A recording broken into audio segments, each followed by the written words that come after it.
పప్పు ఉండ్రాళ్ళు మీకు అందరికీ తెలుసు.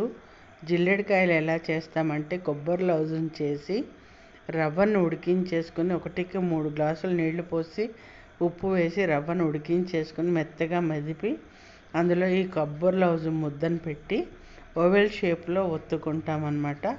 దీనినే జిల్లేడికాయలు అంటాము.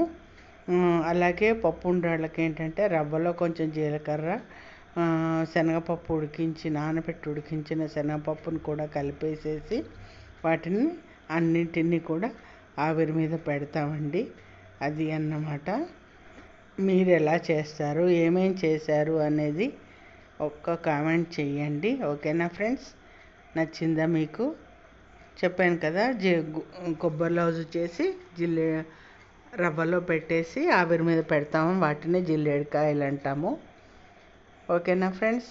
మీ అందరికీ వినాయక చవితి శుభాకాంక్షలు ఫ్రెండ్స్. Thank you.